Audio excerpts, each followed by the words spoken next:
भूतिया एयरपोर्ट।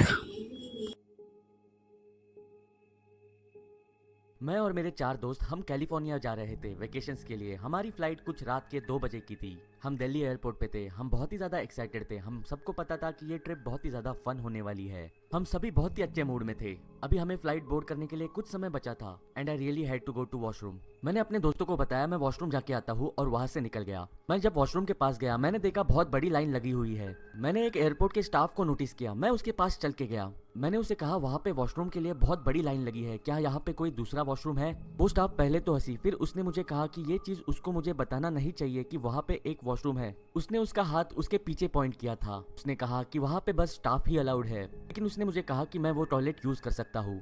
वो एक अच्छी स्टाफ थी। उसने मुझे प्रॉपर डायरेक्शंस बताए थे। उसने कहा था सीधे जाके राइट लेना है, वहाँ पे एक दरवाजा आएगा, उसके अंदर ही वॉशरूम है। So I followed the direction she gave me. Sure enough उस दरवाजे को जो कोई खोलना नहीं चाहेगा, उस दरवाजे के पीछे एक छोटा सा हॉलवे था। वो हॉलवे काफी अजीब था, वो काफी नैरो था। ऐसा लग रहा था कि ये एयरपोर्ट के अंदर है ही नहीं। दिल्ली का एयरपोर्ट इतना फैंसी और उसके अंदर ये छोटी सी जगह काफी अजीब थी। लेकिन इससे मुझे क्या, मुझे स्ट्रेट अवे वॉशरूम मिल गया। वॉशरूम का दरवाजा काफी हैवी था। मैंने धक्का मारा और मैं वॉशरूम के अंदर चला गया। वो वॉशरूम काफी स्मेली था। ऐसे लग रहा था उस वॉशरूम के अंदर कोई आता ही नहीं है।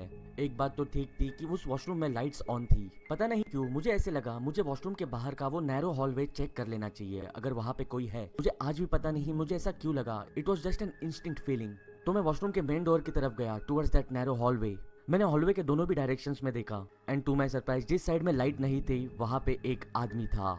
वो वॉशरूम से दूर था, राइट कॉर्नर में। It was an disturbing site for me. मैंने ऐसे प्रिटेंड किया कि मैंने उसे देखा ही नहीं। मैं वॉशरूम के अंदर आ गया और टॉयलेट के अंदर चला गया। मैं टॉयलेट के अंदर टॉयलेट सीट पे बैठा। मैं बहुत ही ज्यादा नर्वस था। मैं ये होप कर रहा था कि वो इंसान वॉशरूम के अंदर ना आए, लेकिन ऐसा नहीं हुआ। मैंने वॉशरूम डोर खुलने की आवाज सुनी। मैंने टॉयलेट के अंदर से स्टॉल डोर से उस इंसान के शूज देखे और वो मेरे बाजू वाले टॉयलेट में चला गया। And then there was a mayor silence, no sound of man's pant zip और सिटिंग डाउन। मुझे रियलाइज हुआ कि कुछ तो फिशी है। मुझे लगा मुझे जल्दी से इस वॉशरूम से बाहर निकल के अपने दोस्तों के पास जाना चाहिए।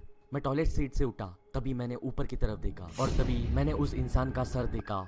वो उसके टॉयलेट स्टॉल से मेरे टॉयलेट स्टॉल के अंदर पीप कर रहा था। मुझे ऐसे लगा मेरे जैसे पैरों के नीचे से जमीन ही हट गई हो। वो इंसान बस मुझे ही स्टेयर करे जा रहा था। उसे देख के मैं जोर से चिल्लाया, लेकिन वहाँ पे मेरी स्क्रीम सुनने के लिए कोई था भी तो नहीं। मैं भागते हुए टॉयलेट स्टॉल से निकलते हुए वॉशरूम के बाहर निकलते हुए उसी रास्ते से अपने दोस्तों के पास चला गया जिस रास्ते से मैं आया था। मैं जब अपने दोस्तों के पास पहुंचा तब मैं कैजुअली चलने लगा और मैंने ऐसे दिखाया कि मेरे साथ कुछ हुआ ही नहीं।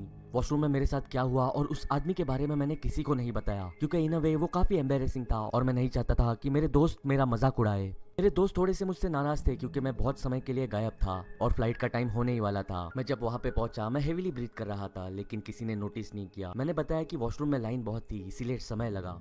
I know that seems stupid now. हमने फ्लाइट बोर्ड की और हम कैलिफोर्निया पहुंचे। हमने बहुत ही ज़्यादा एंजॉय किया। This was the best vacation I have ever had. Of course, the thought of that creepy man haunted me that week every night.